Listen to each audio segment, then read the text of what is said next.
శతక సాహితీ సరస్వతికి నమస్కారం.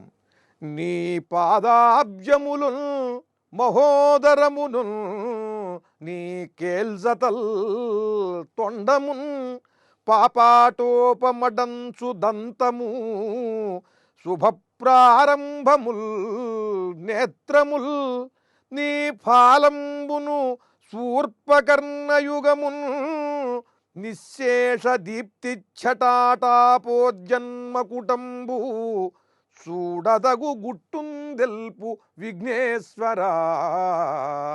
ఓ సిద్ధి వినాయక స్వామి, నీ పాదాబ్జములు, భక్తుడైన వాడు నీ పాదాబ్జములను, నీ పాదపద్మములను నిత్యము మనస్సులో నిలుపుకుని స్మరించాలి.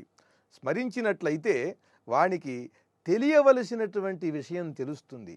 అలాగే మహోదరమును నీ కేల్జతల్ తొండమున్, నీ మహోదరాన్ని, పెద్దదైనటువంటి పొట్ట, నీ రెండు చేతులు, నీ తొండము, పాపాటోపమడంచు దంతము, నీ ఏకదంతము, వీటిని నిత్యము కూడా స్మరించాలి.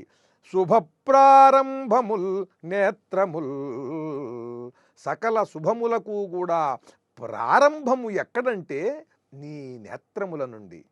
నీ నేత్రముల నుండే ఆ శుభ పరంపరలు నిరంతరము కూడా ప్రసారమవుతాయి.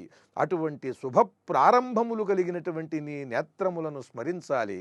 నీ ఫాలంబును శూర్పకర్ణయుగమున్, నీ నుదురును, విశాలమైనటువంటి నుదురును, ఫాలభాగమును, అలాగే చాటల వంటి చెవులను, నిశేష దీప్తిచ్చటాటాపోజన్మకుటంబు, ధగద్ధగాయమానమైన నీ కిరీటము, వీటిని నిరంతరము స్మరించినట్లయితే చూడదగు గుట్టుందెల్పు విఘ్నేశ్వరా. భగవంతుణ్ణి ధ్యానించేటప్పుడు ఏ భక్తునికైనా సంపూర్ణమైనటువంటి స్వరూపం మనస్సులో నిలబడదు.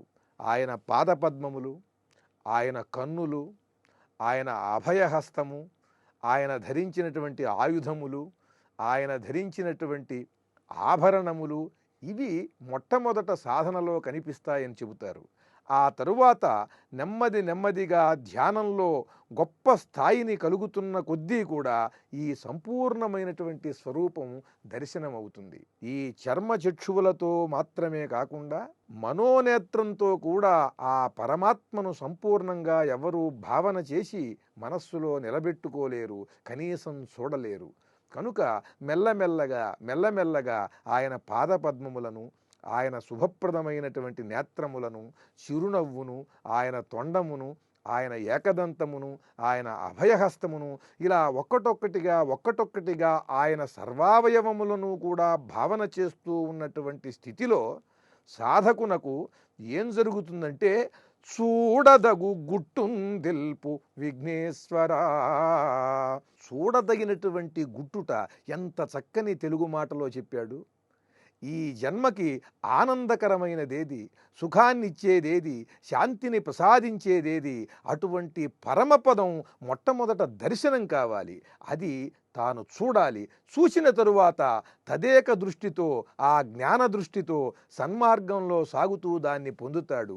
దాన్ని పొందాలంటే మొట్టమొదట ఆ దర్శన జ్ఞానం, అది ఎలా పొందాలో తెలియాలి. అటువంటి జ్ఞాన దృష్టిని ప్రసాదించి ఈ స్వామి యొక్క దర్శనం, ఈ స్వామి యొక్క భావన మీకు జ్ఞాన దృష్టిని ప్రసాదించి ఆ చూడదగు గుట్టు, చేరవలసినటువంటి ఆ పట్టు, అది మీకు తెలుస్తుంది. జై సిద్ధి వినాయక.